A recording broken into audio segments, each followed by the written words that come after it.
هەروەک ئاماژەم پێکردم ئەمڕۆ حیزب لایەنە سیاسیەکان لە کەرکووک لە هەولێر لە کۆبوونەوەدان لەگەڵ ڕێکخستنەکانی پارتی لە کەرکووک گەرمیان بە تایبەتی باس لە پرسی هەڵبژاردنەکان دەکەن. یەک مانگ ماوە لیست و قوارە سیاسیەکان نایە خۆیان تۆمار بکەن لە ئەنجومەنی باڵای هەڵبژاردنەکان کە بڕیارە 12 لە ئەم ساڵ هەڵبژاردننی ئەنجومەنی پارێزگاکان بەڕێوە بچێت. من زیاتر قسە دەکەم سەبارەت بە کۆدەنگی لایەنە کوردیەکان و گرنگی ئەم پرسە بۆ کەرکووک.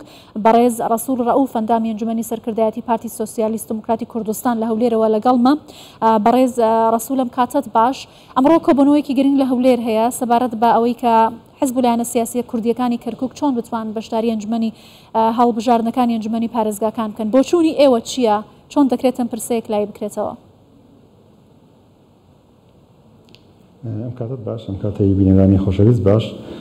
دیارە هەڵبژاردننی ئەنجومەنی پارێزگاکان لە عێراق کە کەرکووکیش دەگرێتەوە کاتێکی دیاریکراوە، واتە ئاخرشت دەبێت لە کۆتایی ئەم ساڵا بکرێت. ئەویش چەند مانگێکی ماوە بێگومان ئەو لەو تەوقیتەیە.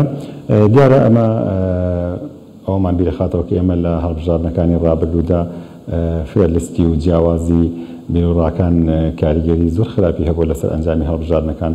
زۆرجار بەهۆی پەرتەوازەی حیزبەکانەوە کورسیمان لەدەستداوە، دەنگێکی زۆرمان فەوتاوە. ئاراستەی جیاواز ئەتوانین بڕین بۆ دانیشتوانی کەرکووک، زەرەری زۆر داواوە نەک لە هەڵبژاردنە ئەو جیاوازی بڕی پاکێجانەی لە بڕی بوارەکانە کاریگەری زۆر خراپی هەبووە. دیارترینیان لە ڕەشنووسی ئەنجومەنی یاسای هەڵبژاردنەکان بوو و لە تێپەڕاندنی بودجەیە بوو. ئەم تێڕوانینە جیاوازیانە کاریگەری زۆر خراپی هەبوو لەسەر کارەکانی دەسەڵاتی کوردی لە ناوەن. بێگومان ئەم دانیشتنی ئەمڕۆ تایبەت بوو بە ڕاوێژکاری لەسەر چۆنێتی کارکردن بۆی لە داهاتوودا بتوانین زۆرترین دەنگدەری کورد کۆبکەینەوە لە لیستێکیان لە چەند لیستێکدا.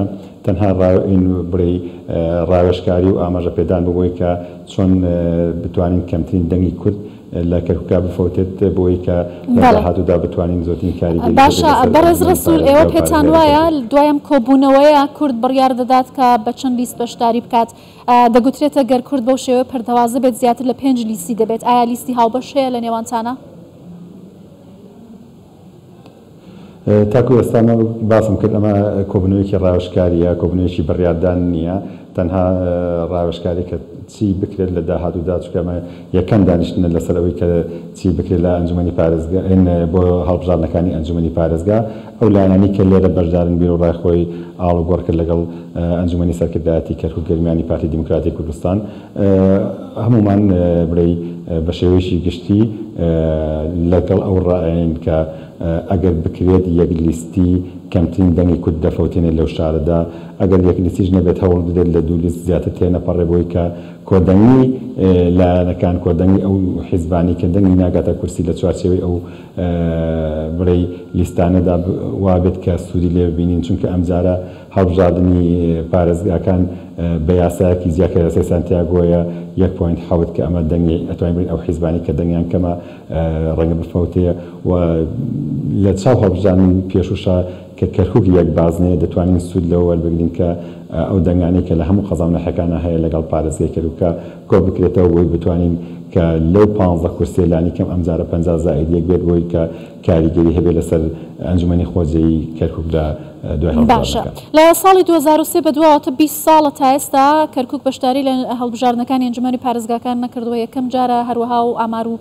سەرژمێریانی کە پشتی پێدەبەسرێت بۆ کەرکووک گرنگە. پێتان وایە دەنگی بەرزی کورد لە کەرکووک دەتوانێت چی لە ئێستای سیاسەتی کەرکووک بگۆڕێت بە تایبەتی دوای 16 ئۆکتۆبر و دەسەڵاتە سەپێنراوەی کە حکمی کەرکووک دەکات؟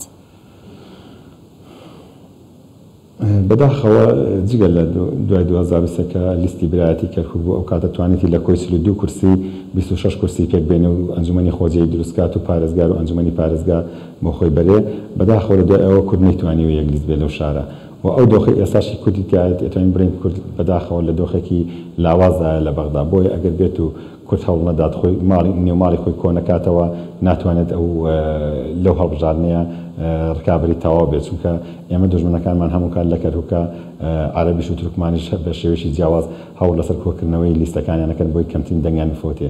بەڵام بەداخەوە کورد لە دۆخێکی ئێستایە کە لە بەغداد لەژێر ئەو کاریگەری هێزێکی ئێستا هەیە لە تێپەڕاندنی بودجە و لە کەمکردنەوەی دەسەڵاتەکانی حکوومەتی هەرێمی کوردستانە هەڵبژاردننی ئەنجومەنی پارێزگاکانیش کە ئەتوانین بڕین بەلای منەوە بۆ نسبەت کەرکووک زۆر لە ئەنجومەی نوێنەران گرنگترە چونکە ئەنجومەنی خۆجەی کەرکووک دروست دەکات ئەمەوە ئەکات ئەگەر بێت و لە بەرژەوەندەی حیزبەکانمان نەبووین و پێش بەرژەوەندەی نەتەوەکانی بخەین بە دڵنیاییەوە تووشی زیانی گەورابین بەڵام ئەتوانین بڕین ئەم بەرپرسیاتی ئێمە لێرە لە کۆبنەوەکانی شەخصمانە ڕوو زیاتر ئەمانە ئاراستەی دوو حیزبی دەسەڵات یەکێتی نیشتیمانی کوردستان و پارتی دموکراتی کوردستانەکەن بۆی کە بتوانن لە ململانە حیزبەکانیان لە کەرکووکە بێنە خوار و بەرژەوەندەی نەتەوەکان پێش ئەمە حاڵەتە بخەن چونکە ئێمە زۆری لیستە جیاوازەکان لەو دوو لایەنەوە سەر دەرەکات ینی ئەگەر بێت و ئەمان ئەم دوو لایەنە بە شێوەشی جوان ڕێکەوەن ئەتوانین بڵین حیزب و لایەنەکانی تریش ئەتوانن لە ئەو مافانە هین بکەن لە چوارچێوەی یەک لیستە بەڵام ئەوەی ئێستا وەک باسم کرد کۆبنەوەیەکی ڕاوێژکاری بوو ڕاوبۆچنی لایەنەکان وەرگیرا لەسەرەوەی کە چی بکرێت لە داهاتوودا ئیشەڵڵا گەشتبینیشین لە داهاتوودا باشە پێشنیاز و بۆچوونی لایەنەکانی کوردی کەرکووک بۆ وەکو ئاماژەتان پێکرد پارتەکانی دیکە چی ئەمڕۆ یەکێتی بەشداری کۆبوونەوەکەی نەکردووە لەگەڵ پارتی کۆبوونەتەوە ئێوە داوای چیتان کردووە لەوان نەکەرێکی چەند لایەنێکی تر زیان هێناوەتەوە کە بەشدار نەبوونە بەڵام ئەو حیزبانەی کە لێرە بەشدار بوونە من نەتوانم قسەی لەسەر ئەمان بکەم زۆر بەمان لەسەر نەکرد زۆر ئەتوانین بڵین زۆربەی لەسەر ئەوە کۆبووە کە هەوڵ بدرێت لە چوارچێوەی یەک لیستە ئینەکان کۆبکەینەوە ئەگەر یەک لیستیش نەبێت لە چوارچێوەی دوو لیستێ نەپەڕێبووی کە کەمترین دەنگدەری کەرکووک نەفەوتێت چونکە بەپێی یاساکە ئەو یعنی ئەم جارە پێویستی بەدەنگێکی زۆرە بە کورتی یاسای سانتیاگۆ لە قازانجی لیستی گەورە داوات ئەو لیستانی کە دەنگیان زۆرە. بەڵێ بەڕێز ڕەسوول ڕەوف ئەنجامی ئەنجومەنی سەرکردایەتی پارتی سۆسیالیست دموکراتی کوردستان لە هەولێرەوە لەگەڵ کوردستان 24 بووی سپاس.